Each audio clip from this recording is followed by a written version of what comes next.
Welcome back to It Tastes Like Burning. This Matt. This is Jesse. And if you ever feel like reaching out to us, find us at ittasteslikeburningcast@gmail.com. You can support us on Patreon at It Tastes Like Burning Cast. You can occasionally watch, but mostly listen to us on YouTube at It Tastes Like Burning. And I do recommend searching for the podcast there. And if you're ever feeling frosty enough or need drinking beverages or salt shakers or structure fire candles, you can always go to our merch store and find spicy and interesting trinkets and life-sustaining items there. Yeah, links in the description. Excellent. So, we'll have I know everyone's going to cringe. They've read the title and they've probably already turned it off, but what we're going to talk about today is going to be cancer awareness in PPE, because that's a real hot topic issue. And the key word there is PFAS free PPE. So before we even kind of go down that rabbit hole, we need to talk for half a second on generally what is a PFAS. And I can't remember the giant technical name. I'm going to let Jesse ramble for just a half a second. Oh, yeah. Look that up while you're doing it. You know, it's polyteflon, whatever, formaldehyde, Uranus, your mom's underwear. Maybe not. It is a polyfluoroalkyl substance. Yeah. Floral. The fluorine atom is what's crazy in there. It's right? fluorine. So the fluorine is what the Montreal Protocol is taken out of the refrigerants, right? Something that I know about. Right. And so fluorine is actually evidently pretty bad, even though fluorine and fluoride, which would be an isotope of the... Is that why you brush your teeth with rocks? Well, we don't put it in water anymore, right? Oh. Yeah, because it, I don't know, enhances the lead pipes in Flint, Michigan, retracts from the lead pipes, makes the lead pipes cinch. I really don't know. These are miracles. These are things that are way over my head, right? You know, I have a wealth of useless information, and unfortunately, this is probably useful, so I don't have it. You don't want to be a lead pipe plumber? Lead pipe cinch, yeah. Mm. Yeah, that Nancy Kerrigan, right? So your bunker gear, it doesn't have lead. So what it does or doesn't, or might have, or might not have, are PFASs. Where, why, the what, and the how are PFASs, and where are they in the gear? So they were traditionally in two places. The very first one was in the durable water repellent, which was the coating that went on the outer shell of the bunker gear. Okay. Think of it as Scotch Guard. All right. So that was the first place that it was at. And the second place where it was located was in the seam tape on the moisture barrier. What about the actual moisture barrier, though? Not so much? No, the moisture barrier itself had... Just regular bisqueen? For the lack of better words, yes. Okay. Now, the interesting thing on this, just a hair of backstory on this. So, one thing that Europe's good about is actually going in and doing pretty intensive studies and surveys on research on materials and to see what the long-term effects are on people and the environment. So Europe in the 60s started to segue away from PFASs. By the 70s, they basically did it. And they had gone fluorine-free foams and PFAS-free bunker gear. Okay? So the frogs, particularly the French, have been PFAS-free for almost 40 years now. So it's not this radically new, wild, really thought out, deep-seated, serious consideration of new science. the fact of the matter is that we're talking about a minimum of 40-plus-year-old research. Right. And knowing that we've taken the Teflon out of the frying pan, and we've taken the Right. fluorine out of the refrigerants, and we've, you know, taken the fluoride out of the water. Like there's some stuff there, right? Yeah, That there's things and stuff that in the long term, and I'm not saying take your tinfoil hat off and step into my tinfoil dome. I'm not telling you that. What I'm telling you is that at the end of the day, technology and products via that technology does improve over time, or at least change. and it's going to change. Yeah. Okay. May not necessarily be improved, but it changes. So fast forwarding to bunker gear today, and I'm not 100% up to date on this to the minute. Okay. But all bunker gear on the market is PFAS free except for the moisture barrier. Okay. There is moisture barrier companies out there that do make a PFAS free garment now. Okay. Oddly enough, I just sold one of these. Like all hot and new, it's a touch on the expensive side. And by touch, I mean it's absurdly expensive. But you can get PFAS free bunker gear across the board. But so just so everybody's not as dumb as I am, the moisture barrier, that's the part that touches your skin, right? Not exactly. Okay. Okay. Yeah. See, so what you have is your bunker gear comes in 3 layers. Think of it, we're going to call it 3 shells, but I really want you to think of it as like a triple hulled boat. It's 3 individual layers. Okay? Your outer shell is, the fabric that you see, and it's the Touches color the of your fire. bunker gear. Yeah, it's the one that touches the fire. And you literally, the outer shell's job is literally to get poked, scraped, and stop. Okay. It doesn't stop heat. Oddly enough, it doesn't stop chemicals. It doesn't stop steam, but it is the armor. The outer shell is the armor It protects the inner part. and protects the next 2 layer from ripping. Right. Okay. Abrasions, rips, cuts, Direct tears, flame impingement. direct flame impingement. Okay.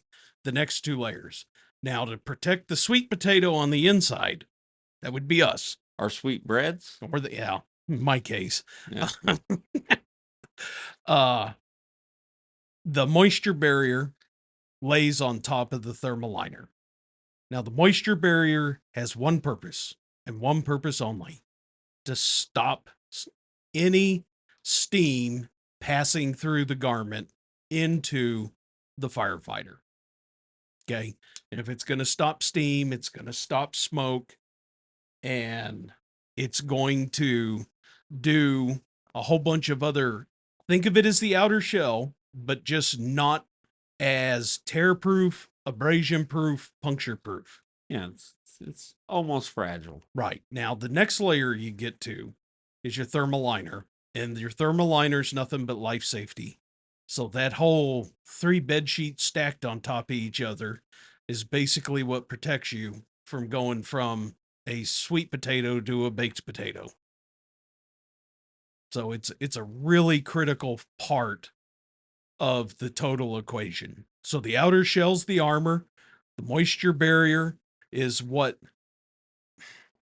keeps the molten air death from touching you, and the thermal liner's what keeps you separated from the other 2 shells and from the environment outside of the shells. So assuming I am a complete dumbass, which I am, but so it's kind of like, I've got a windbreaker underneath a parka with a shirt on underneath it, right? Yeah. Kind of. And each layer has a different, very Or- specific role. Right. You're not going to use the windbreaker or the poncho for keeping you warm. You're using it to keep you dry. Yeah. You're not using the parka to keep you dry. You're using it to keep you warm. And then your long johns or whatever your next layer of clothing is your actual thermal part.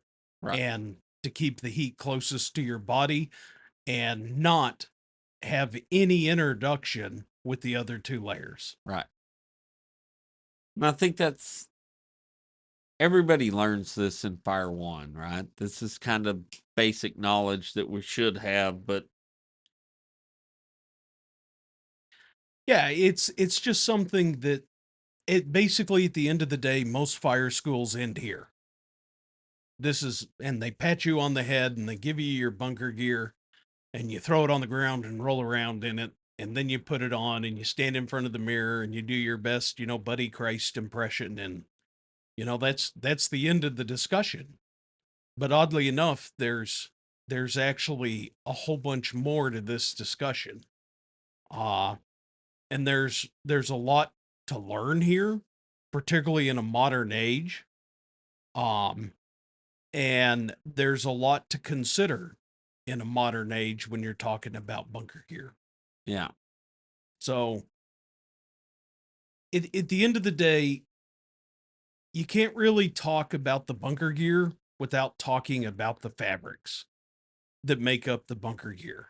And there's honestly dozens, and they all have different pros and cons, and they all have a different purpose. Uh, and to truly start at like blank page, tear the wrapping off the notebook, open up the cover, line one, is you kind of have to figure out what do you need your gear to actually do for you? And I know that sounds kind of like a silly question, but where do you wear your gear? What scenarios do you wear your gear? Where should you be wearing your gear and where should you be possibly wearing something else? And if you're in the middle of Texas in a small VFD and you haven't fought a structure fire in the last 10 years, then I don't know if you need PBI Max with Stead Air Clear and a titanium nano. Like, that perhaps is a touch overboard. That said, you obviously still had the potential of not only structure fire exposures, but what about your vehicle fires, exposure fires, your barn fires, where maybe you do have a long response time, but you got a lot of work to do on the defensive side. So your people still need to be protected. Um, and we're not necessarily going to dive off into every part of the fabrics and stuff, but to really get down to this and know that in the US, all gear manufacturers effectively buy from 3 or 4 fabric mills.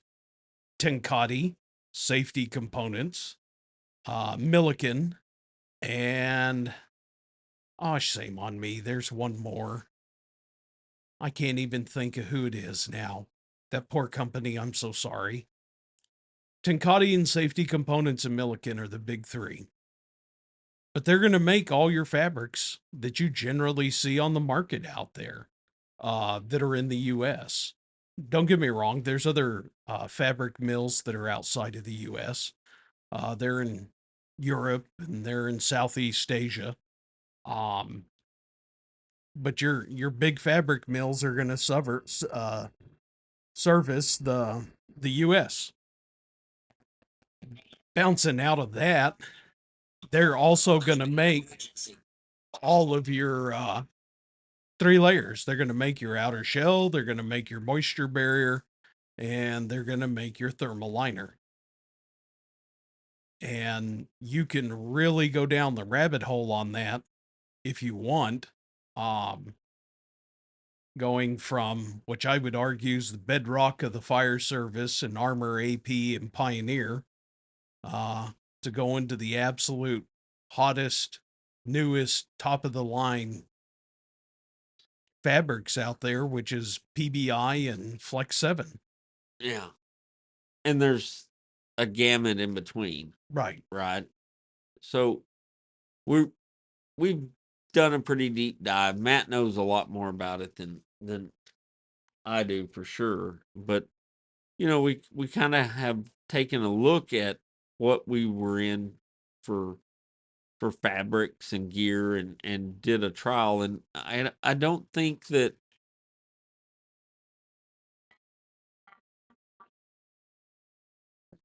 a lot of departments realize that I- I'd almost say it's infinite, but it's not an infinite number, but there's a lot of combinations, right?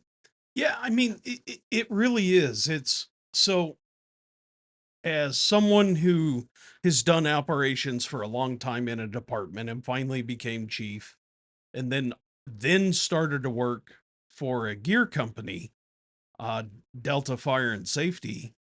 Uh, I was honestly really, really angry the very first time that I went to the manufacturer's mill, because I had never learned that you actually had a lot of options with your PPE, and that if you have a sales rep that's remotely doing their job, they should be able to sit down with you, have a discussion about the type of department operations that you have, what your needs are, and be able to get you a very appropriately NFPA rated garment that's actually appropriate for your typical fire scenes and use.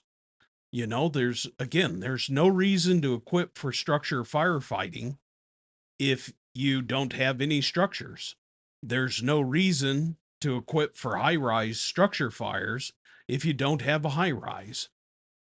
No reason to have a petrochemical foam wagon if you don't have a petrochemical complex. And there's no trains and no port of entry and no airport. Or an airboat. Right. I mean, there's multiple parts of this where inform yourself a little bit about the gear so that you're actually buying what's appropriate and adequate for you. I mean, I can give you a perfect point in this. I didn't realize that up to this point, until our most recent gear purchase, that we were buying arguably some of the most bottom of the barrel crap that you could possibly shovel out the door. Yeah. I was highly impressed after I learned what we were buying. You have an existential crisis at that point because we fight a lot of structure fires. And then the compounding part is that suddenly, all of a sudden, we start having a whole bunch of gear failures from random fire events, and it doesn't make any sense. Yeah. So, No. And I think that a lot of times we just kind of accept whatever it is. Like, this is this and this is how it comes, but it's not how it comes. no. Everything's like from the type of closures and straps and buckles and zippers, and like this stuff's highly customizable, and some of these customizations aren't. Well, here's one of the bigger things specific to each brand of bunker gear. It's the stitching they use. So if you have a brand of bunker gear that just keeps falling apart at the seams, that's what's happening. They're using a terrible stitch. And I can tell you this, you can't call the manufacturer and tell them, I need you to change the stitch that you're using to keep the pant cuffs on the pants, Yeah. because that's not going to happen. What you need to do is you need to find another manufacturer that uses a different stitch. Maybe they advertise the stitch they use, and see if that'll hold up better for you. Yeah, double Windsor knot. Something like that. Yeah. The fancy term is double felled seam. Yeah. That's the same Not a seam. serger. No, that's the seam that they use on the sailboats for the sail. Huh. Well, that gets blown on. Mm-hmm. Yeah. Gets ripped and pulled all the time. That one manages to hold together pretty well. Or a bar tack. Hmm? Do they use bar tacks? You'd have to ask the fine seamstresses at all the different manufacturers. So speaking of those fine seamstresses, so I know the answer because you asked this question and I've kind of prodded you to ask it one time. You did a factory tour at Morning Pride, Mm-hmm. which is what you sell. How many of the seamstresses get cancer from the PPE? None. PFOS or not, right? Oh no, all them seamstresses have been there decades. So None. then that begs the question: how, why, what? Right? So I'll bite on this just a hair. I will acquiesce to the fact that the seamstresses handle more PPE any given day than any firefighter will in their entire career. Literally, in one day, a seamstress is exposed to more PPE and PFOSs in the gear than a firefighter is in their entire career. But here's the difference. The firefighter actually goes into a heated environment, potentially heated enough to cause that gear to start to off gas. Right. Now, the seamstress isn't going to encounter that. Hopefully. No, it's something else is much more terribly wrong if that's the case. Yeah, the factory's on fire. And hopefully she dived under the pile. Yeah. Or just put it on and walked out. That'd be hilarious and funny, actually. Yeah. So there is that. Okay. But I feel like not being an actual expert in anything, I have had these PFOS free discussions with committees, chiefs, and other officers sitting around a table, drinking from plastic bottles and eating off of their fast food wrappers. Well, tell me, what has more PFOS in it? The water that's stored in a plastic bottle, or the food you're eating that was wrapped in plastic? Yeah. I don't know the answer. I don't have an answer for you, but I can tell you all three of those have PFOSs in them. Yeah. And the makeup your wife wears, and the recliner, and The soaps right? you use, the clothes you wear, the eyeglasses you have on your face, the underwear you're wearing, the socks you have on, the car seat that you're in, the vehicle you're driving, the desk you're sitting at, All of it. the whole thing. Take the discussion and turn it the other way. Okay. Name a single thing in the room that we're in right now that doesn't have a hydrocarbon in it or on it. The leather that this chair's covered in. That's Well, actual leather. It's not vinyl. but that cow wasn't black skinned. So Well, you don't they know. use dyes. Oh no, that chair's nothing but highly processed hydrocarbons. That Everything. could have been that dark.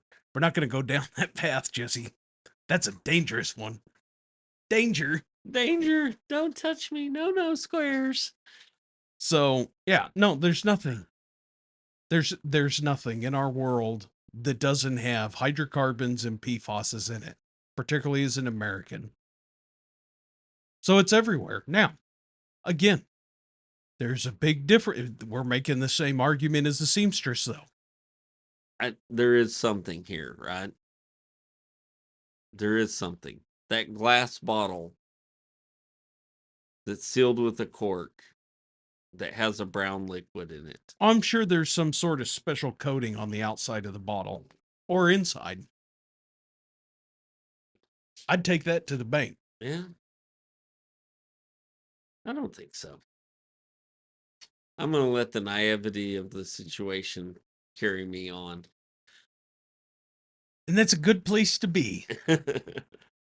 But all joking aside, on the PPE, you can really do more to educate yourself on this.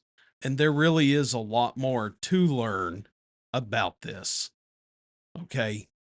Uh, there's a million different options that you have, from different manufacturers to different types of fabrics to the completely different combination of the fabrics, to, quite frankly, the athletic cuts in the fabrics, to the maneuverability of the fabrics, to plain Jane box cuts, highly serviceable, most budget friendly, cost effective, and still be in really good gear. One of the things that's always you always assume that the more you spend, the better it is. Yeah. But that's not necessarily true when it comes to the No, no, particularly in fabrics. right. Particularly in fabrics. Now, granted, you go to the top end of the spectrum and you're buying that PBI Ultra 7,000, 9,312,000 or whatever it is. Now, I just spec'd a set of gear that was $5,200 for the jacket and pants, Yeah. and they're buying it. Like, you can do that. You can go ultra high end. You can also go budget, ultra budget friendly. And arguably the difference between those sets of gear from a structure fire point of view, at the end of the day, I would argue there's not much. Right. Now, absolute worst case scenario, PBI's PBI and Flex 7. They're on the absolute top of the list. PBI direct flame impingement will hold up better than Flex 7, but I mean, we're talking very premium products being tested to the absolute maximum. These are both very, very good products, both of them. Oddly enough, in the worst case scenario, you know what your most important garment is? It's the moisture barrier. Damn. I thought it would be socks. Because as the outer shell fails, what's the next one? The moisture barrier. It's the moisture barrier. Oddly enough, it's the moisture barrier in the worst case scenario is the one that you actually want to have armored to the hilt. And they Stead Air makes a fantastic PBI moisture barrier. It's got terrible THLs and TPPs, but from a survivability point of view, yeah, not TPP, terrible THL. Yeah, because it just doesn't breathe. Yeah, but it's worst case scenario, top notch. Yeah. What's the so you just said some things, TPP and THL. What is that? Okay, so those are terms that have been around for a long time. THL is thermal heat loss. Okay, and the easiest way to describe that is the breathability of the garment. THL, for a lack of better words, is just the comfortability of standing on the side of the road while wearing that set of gear. It's important because if you're wrapped in a Enigma inside of a Pandora's no, box. if you're wrapped in a wool blanket draped in like a true rubber poncho, you could be standing at Prudhoe Bay in December and you're going to start sweating because it's terrible. There's no heat leaving the gear. Okay. Right. So you don't want a THL of 0. That's actually really bad. Because that's how you have heat stroke. Now the other one is thermal pressure resistance performance. Thermal pressure performance. They calculate it really stupidly. I hate the way they calculate it. Okay. So a TPP, and I'm going to make up a number here and I'm going to call it 40, means that you have 20 seconds before, like, let's say you're on your knees and you're crawling through something. Okay.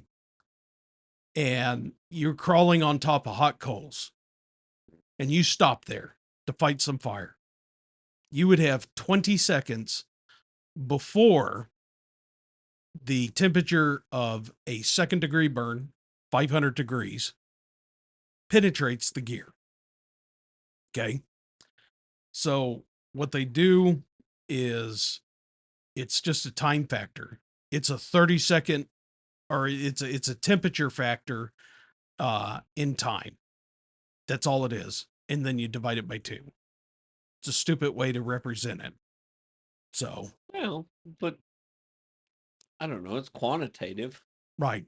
The fact of the matter is this is that if your gear has a TPP of 5, then that means that you're wearing a potato sack. Ah, yeah. Okay. And if you have a TPP of 60, holy Christ, you're basically wearing like 5 bunker jackets and 3 pants. And 35 is kind of the NFPA minimum standard, right?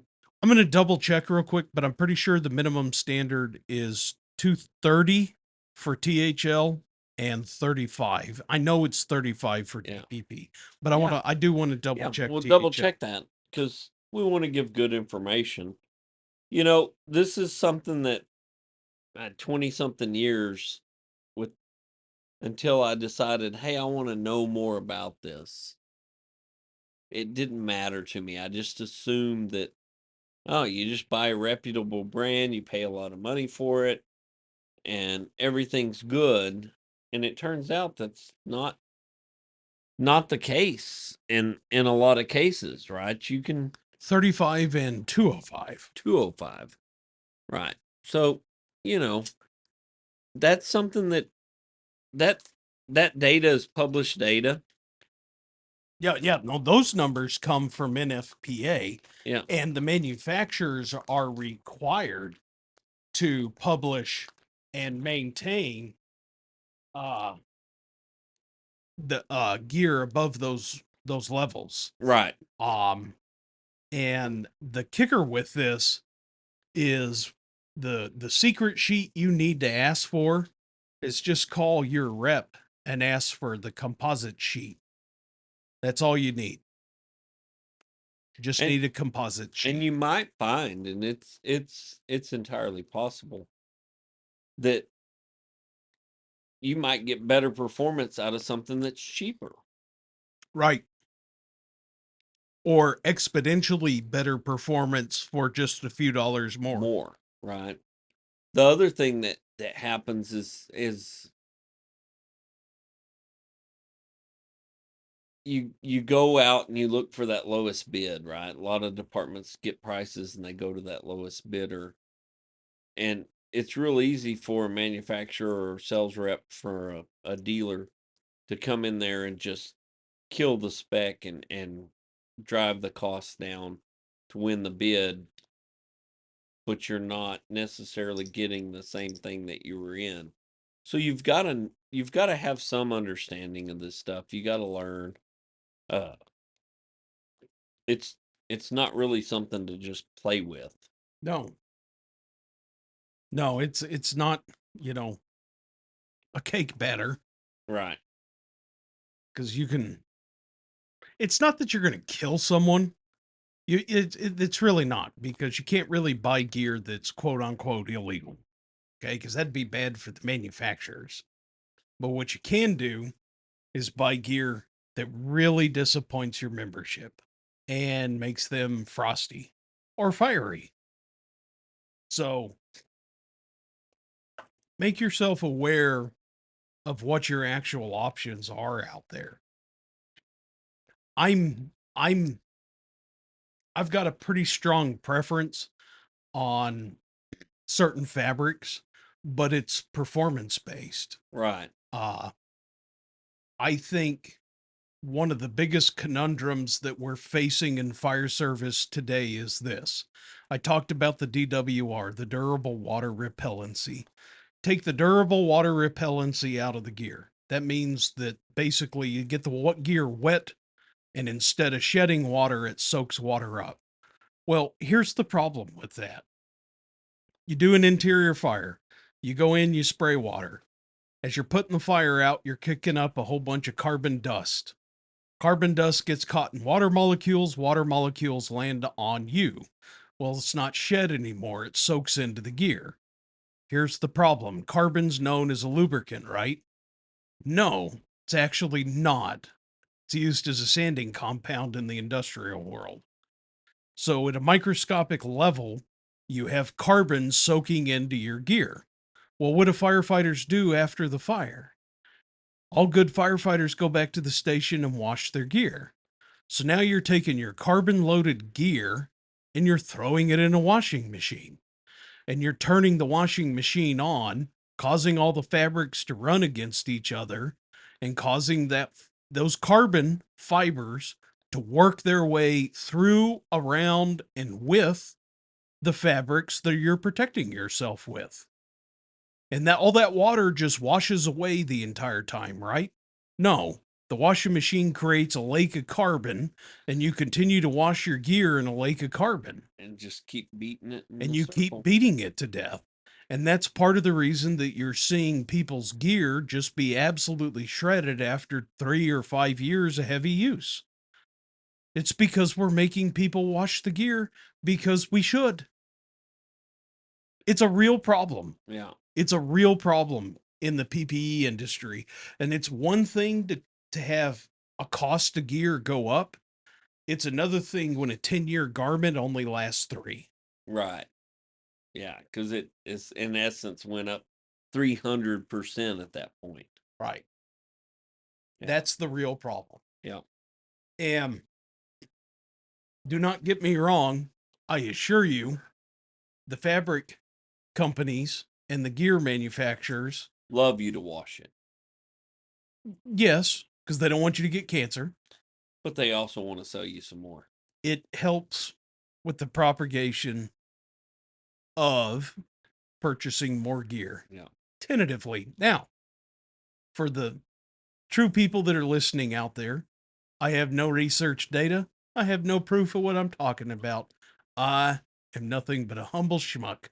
Okay. But I will say this: not all fabrics are created equal. There's really good fabrics out there. From Safety Components, from Milliken, from Tenkati, and whoever the hell that other fourth one is that I can't remember. Okay. That's the fire decks, folks. Milliken makes fire decks. Okay. There's a fourth company, and like I said, I can't remember Oh wow, that thing turned off. who it is, but just realize that, like, do a little research on this. Look at fabrics that have a high abrasion score. That would be one thing I would point you to is, and what is abrasion? You know, that's stuff rubbing next to So- each other. Here's Jesse's 2 cents of advice in this. When you actually want to know more, go find your sales rep. Have them explain it. They want to explain this to you, right? They want to talk you through these things. They want to help you with these decisions. Just understand that they also have to compete with the online, and the online doesn't care to explain any of this to you. So they tend to, the least amount of information they have to give you that you don't ask for, the better. So ask questions, involve yourself in the process. I seen an eye roll. Yeah. Text message. Oh yeah. You got anything else to throw into this conversation? Challenge your sales reps. If they can't answer these questions, I highly recommend that you actually find one that can. Yeah. Like, this is stuff that they need to know. And you should be concerned if a sales rep can't answer these questions. Okay. And let me tell you, you have to know the product you're selling to be able to have these discussions. And they may not be able to rattle it all off the top of their head. So give them a little bit of a pass on it, but make sure they come to you with the information that you're wanting. Right. That's the important part of that. Yeah. And then they always have the manufacturer's rep to lean on. If they don't have that, they're Uncle Jim Bob's bait tackle and PPE supply. Okay. Yeah. Yeah, Doesn't I think, work. yeah, it just won't. So that's all I have. Well, I think that was a good, informative, needed topic. Kind of a little off the Beaten path. beaten path of what we normally talk about, but I think we need to explore some of these other topics like this. I think it's good information that's just not being portrayed and given out there. And you know, maybe the next time we'll do a whole bunch of research into Well, we've got a some state other things. convention that we're going to here pretty soon. Maybe we can walk around the floor and Learn some more things. pull out a notepad and highlight some stuff. Yeah.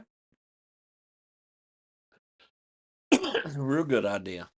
Other than that, if you ever feel like reaching out to us, you can find us at ittasteslikeburningcast@gmail.com.